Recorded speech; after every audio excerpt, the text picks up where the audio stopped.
Bom dia, turma aí do curso de elétrica aí, professor Márcio. Eu vou estar falando um pouco aqui hoje sobre a estrutura atômica aí, tá? Todas as coisas do mundo aí, toda a matéria, ela é feita de átomo, né? Composta de átomo, a menor partícula. O átomo, dentro dele, tem três componentes principais aí: os elétrons, os prótons e os nêutrons, tá? Vamos ver como é que é a estrutura dele aí.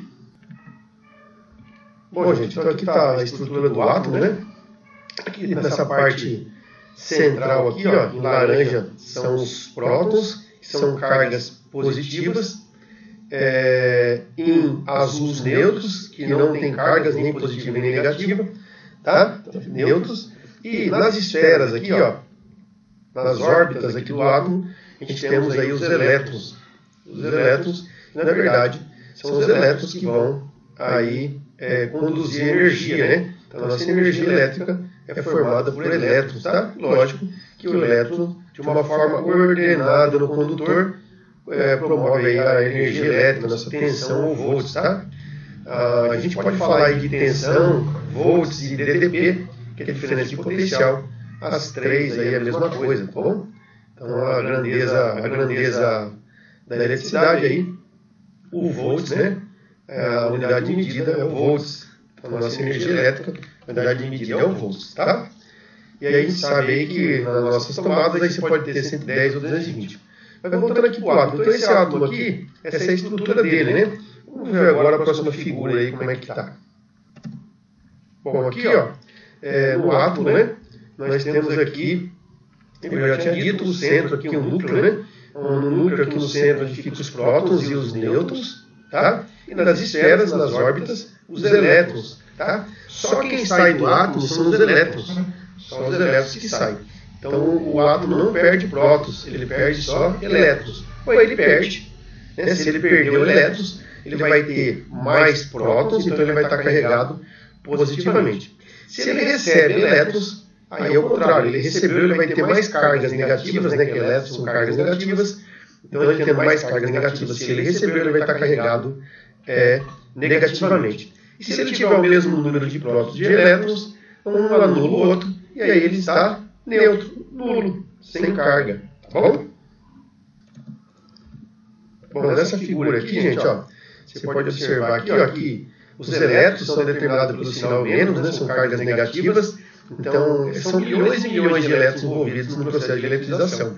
Aqui é só exemplo, né, então a gente desenhou aqui, no caso eu tenho 6, ó, tem 1, 2, 3, 4, 5, 6 elétrons nesse átomo. E eu também tenho, ó, 6 prótons. Então, se eu tenho 6 prótons e 6 elétrons, significa que um próton anula o elétron, significa que esse átomo aqui está neutro. Neutro ou nulo. Então, neutro ou nulo é quando ele tem a mesma quantidade de elétrons e de prótons, que é esse caso. Vamos ver o próximo aqui. Bom, já nesse outro caso aqui, ó, nesse outro aqui, ó, o átomo carregado negativamente. Tá? Por que negativamente? Quando eu vou ver a estrutura dele aqui, ó, ele tem mais elétrons, mais cargas negativas do que cargas positivas. Então ele tem aqui, ó, continua tendo 6 elétrons, mas ele só tem 3 prótons. Então, quando eu vou analisar esse átomo, como ele tem mais elétrons que prótons, mais sinalzinho de menos, ó, então ele está carregado negativamente, porque ele tem mais elétrons do que prótons. Só lembrando que o único que sai do átomo aí são os elétrons, né? Já nesse outro átomo aqui, ó, é o inverso agora. O átomo está carregado positivamente. Por quê? Porque ele tem mais prótons, ó, núcleo, né? Tem mais prótons do que elétrons. Nesse caso, ele está carregado aí positivamente. Bom, agora a gente vai estar falando aí de condutores e isolantes. Os condutores e isolantes são materiais que apresentam, respectivamente, baixa e alta resistência à passagem de corrente elétrica. Então, como é que funciona isso? Se o nosso átomo lá, se os elétrons estiverem mais perto do núcleo, mais perto do centro, ele vai ser isolante, porque ele tem mais dificuldade de passar, de sair né? E se ele tiver mais nas órbitas, ele tem mais facilidade de sair desse átomo. Então, o que vai determinar se um material é condutor ou isolante é a sua estrutura atômica. Então, os elétrons mais próximos do centro, ele seria isolante, né? É difícil para o elétron sair, está muito perto do núcleo. Agora, se ele estiver nas órbitas, está mais fácil de sair. Então, ele seria um bom condutor. Só lembrando que como tudo é formado por átomo, então ele pode ser condutor. Qualquer material pode conduzir. É lógico que alguns vai conduzir depois de muita tensão. Só quando tiver uma energia muito alta, aí, uma tensão altíssima, que ele vai conseguir, conduzir, tá? Então, em relação a isso, eu vou até citar, por exemplo, a cerca elétrica, que é o trabalho com cerca elétrica, né? E eu instalo a cerca elétrica, ela tem aí de 10 a 18 mil volts passa naquele fiozinho. E se eu pego um alicate aí de eletricista e for querer emendar um fio daquele ou cortar um fio daquela cerca elétrica, eu vou tomar um choque, porque aquele alicate isola só até 1000 volts. Então, tudo depois de uma certa tensão começa a conduzir. Tá? Por isso que na altas tensões aí a pessoa tem que usar uma roupa própria, né? Tá? Então, depois de um certo momento, isso passa a conduzir. Tá bom? Vamos falar aí dos materiais aí condutores, né? Então, um material aí, o nosso melhor condutor em condições normais, que é temperatura ambiente, é a prata. Então, se a gente fosse pesquisar aí a composição atômica dela, né? Ela vai ter os elétrons lá nas órbitas, né? Então, ela é um ótimo condutor. Muita gente acha que é o ouro, mas não é a prata. O melhor condutor é a prata. É lógico que não dá para fazer a nossa fiação de prata, né? O pessoal já rouba o cobre, se fosse de prata, então aí não teria jeito mesmo. Mas o nosso melhor condutor é a prata, tá? Seguido do cobre. O cobre é o nosso próximo aí.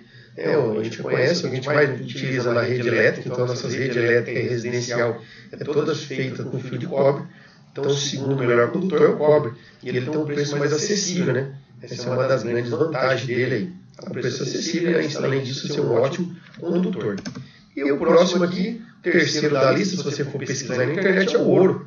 O ouro é o próximo. Se a gente não consegue fazer o fio nem de cobre, imagina de ouro. Embora alguns aparelhos aí, computadores e até fio de som de competição aí de carro, são banhados a ouro, porque ele tem a vantagem de não pegar impurezas, né, do ambiente. Então ele não vai pegar aquele famoso zinabre. Então ele é bem utilizado nessas coisas aí, para não ter perca aí de capacidade de condução por causa das impurezas. Então ele é utilizado em alguns circuitos de computador, né, e até mesmo em fios aí pela capacidade dele de não pegar impurezas aí. Então é o terceiro. E o último nosso aqui, eu citei, são todos, né? Você pode citar ferro, metal, qualquer um, né? Inox, né? Então todos aí são condutores. Mas eu citei aqui os que são mais utilizados, né? Os principais, tá? Então, outro condutor nosso é o alumínio.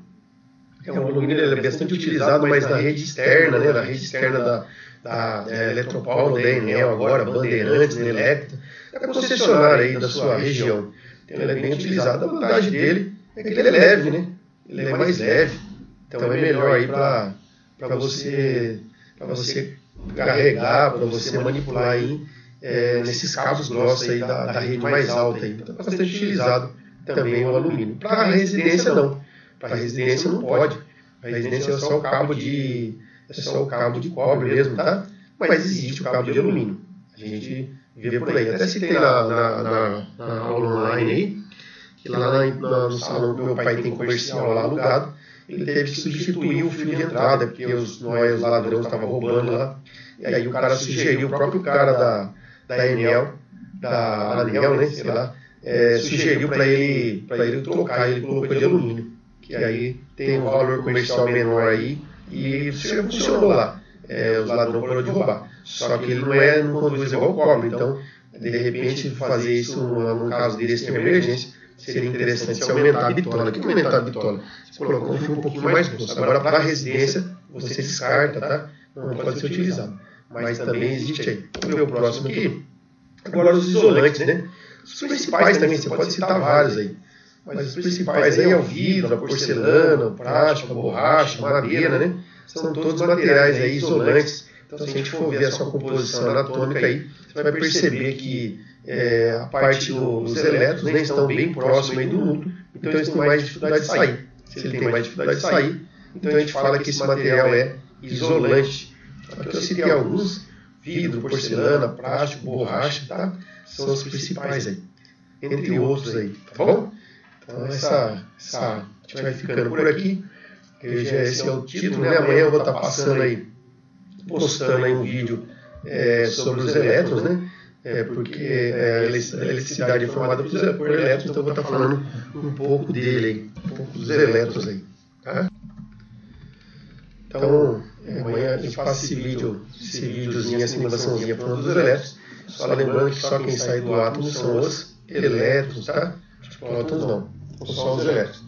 Amanhã eu posto aí, qualquer dúvida aí você me chama no particular ou deixa sua pergunta aí na plataforma do Classroom. Vamos ficar com Deus aí, boa semana para todos.